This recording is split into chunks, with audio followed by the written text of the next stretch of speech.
Several hours ago, the Monster Hunter team released a video titled Welcome to Monster Hunter, presented by Daisy Ridley. I had no idea what this video is about, so I just watched it without any expectation. Then I finished watching, and my impression was this.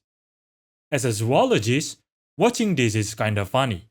This doesn't sound like something that a guild researcher would say.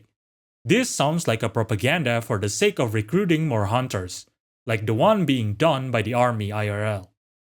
Now, in my opinion, that video was made to be immersive. They are not blatantly saying, hey, we have this cool game, play the game. No, they are not speaking as the developers, producers, whatever. They are speaking in the POV of someone inside the game universe, someone within the guild.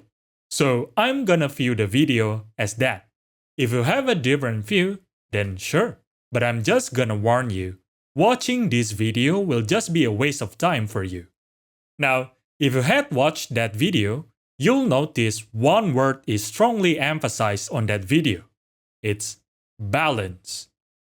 There is a passage that says, hunters have been tasked for keeping our ecosystem in balance. Now, that got me thinking, what exactly is balance? What are they talking about when they say balance? Because if you are a curious person, or just bored enough, I guess, you might be reading the quest descriptions as you are playing the game. And if you do, you'll realize most of the quests are not given for the sake of ecosystem. Okay, you know what? Let me just show you. What is the most grounded Monster Hunter game? The most ecosystem-based one? Probably World, right? So let's check the quest in World. Urgent Puke Puke Hunt. The quest description. That Puke Puke is none too pleased to have that slag in its territory. It'll be even less pleased if we send in our scholars to research it. Looks like we have to put it down. Ah, yes. Balance, by the way. Let's look at another one. You know what? Let's take a look at the first quest. Jaguars of the Ancient Forest. Objectives: slay 7 jaguars. Zora Magdaros' appearance has brought about changes in the local ecosystem. Head into jaguars' territory to investigate and take them out if necessary. My question is, necessary for what? Definitely not for the ecosystem. But I found a somewhat believable quest. Here, a Kestodon kerfuffle. Zora Magdaros' appearance has driven a herd of Kestodon to new territory. We'll need you to go out and thin that herd of head butters. The quest objectives: slay 5 Kestodon females and 3 Kestodon males. Why? Why exactly 5 females and 3 males? And why do we need to slay them? Why don't we just herd them away? Balance, by the way. Now, if you look at the older games, you'll find basically the same case, sometimes even worse. There is also a passage that says, facing those that disrupt nature by growing too numerous or too powerful. That's the hunter's life. So that's the criteria of imbalance. But I have a genuine question. When exactly did a monster become too numerous? Are there any real case of this? Please let me know because I'm actually curious and can't think of any. Now, if we're talking about too powerful, then it's quite obvious, right? They are talking about elder dragons. There is a passage that says, elder dragons possess incredible ability, so formidable that they could disrupt the balance of the entire ecosystem. Now, I agree with the passage. Literally. No, absolute literally. They could disrupt the balance. Doesn't mean they do. Now, it's true that the environment changes when an elder dragon is present.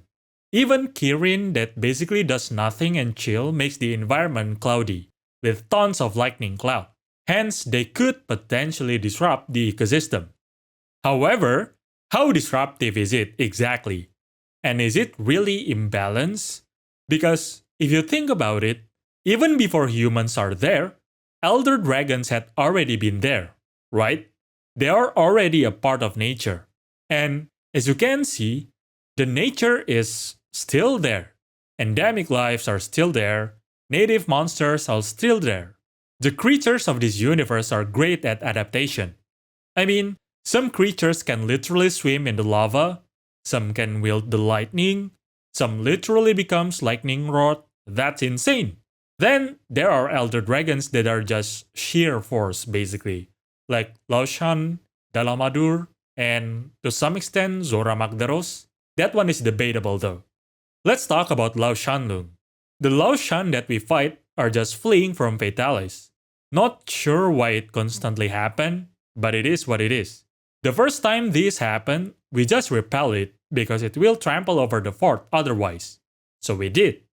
However, the next time, we could literally slay it. And that's not the only case. Same goes with the Moran. As a creature, they are very chill. They are just passing through. But we slay them anyway, because they will trample over city otherwise. We also see the skeletal remains of these monsters, and the habitats are not destroyed. Lives are still living.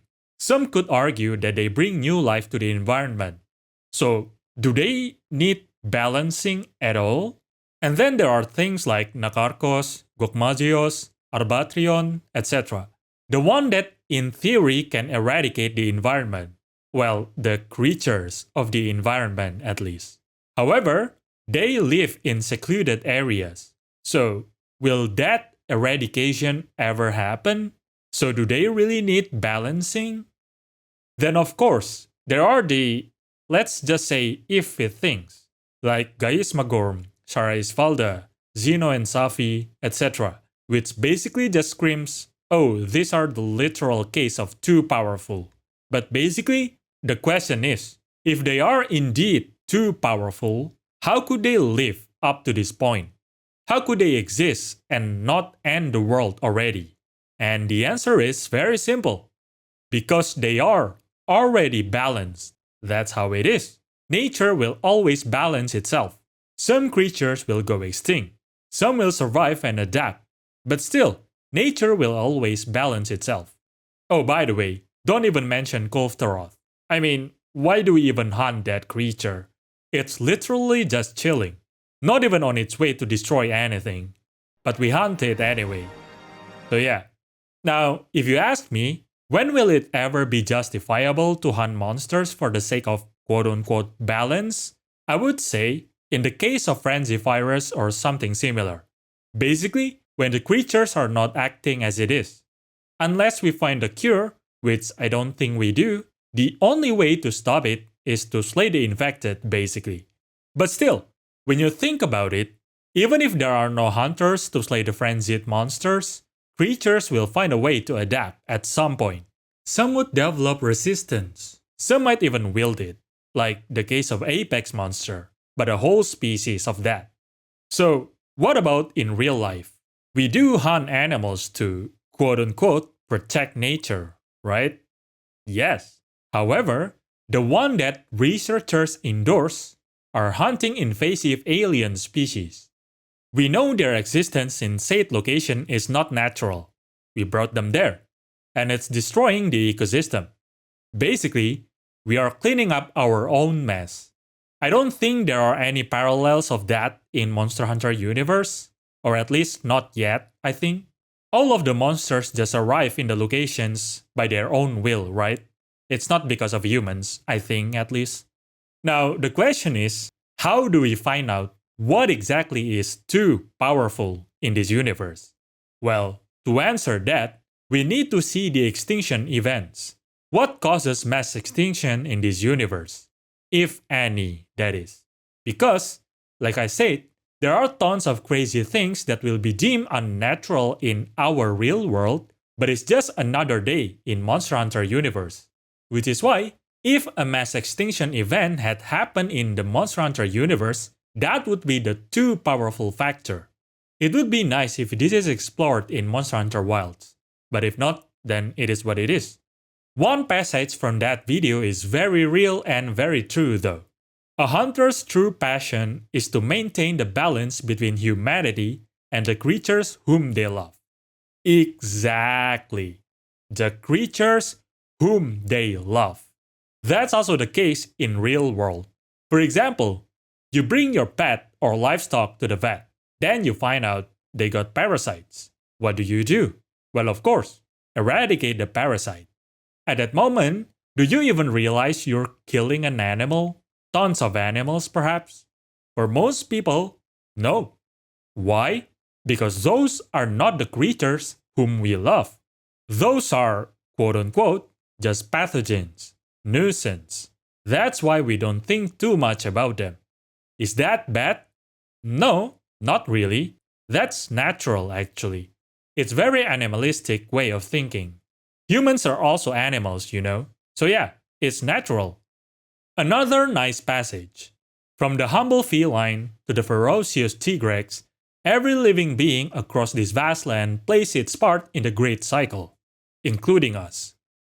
Very true. So, the question is, do T-Rexes think about balancing the ecosystem? No. Well, most likely no, I mean. How about other monsters, other animals? Most likely, also no. The natural animalistic way of thinking is not to keep the balance. It's to live, to survive, to thrive. And let's just be real. That's also the case for humans. Most of you had heard about the emu war, right? Do they engage because they want to balance the ecosystem? No. People just want to drive away the emu because they are a nuisance. Same with other animals. You enter another animal's territory, they become defensive and want to drive you away, etc. Same goes with the humans in Monster Hunter universe. I mean, when I was talking about reasoning earlier, everything can be answered with one generic answer. For humans, why do we slay the Puke Puke? It's a nuisance. Why do we need to slay Laoshan?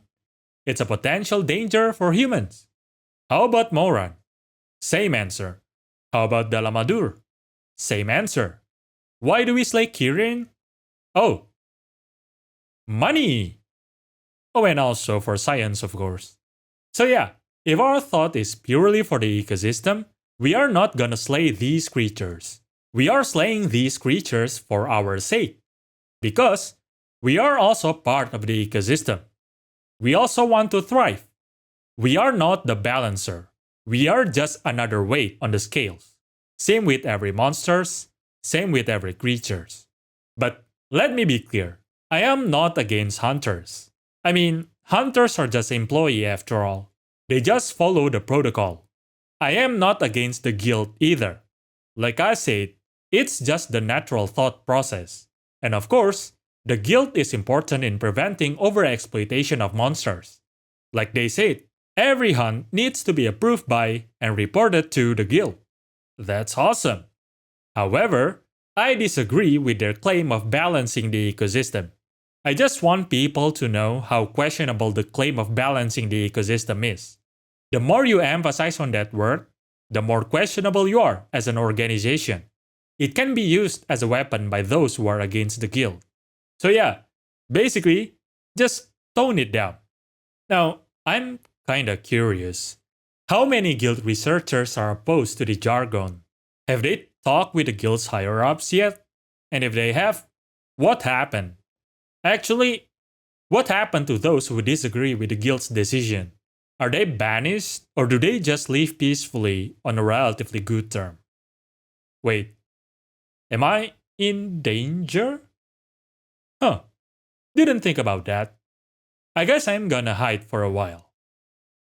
Oh, by the way, as someone who is viewing the video from beyond the fourth wall, I don't mind it at all. Although I think it'll be better if it is indeed a guild's propaganda. It'll add more depth and realism to the world. But anyway, enjoy your day.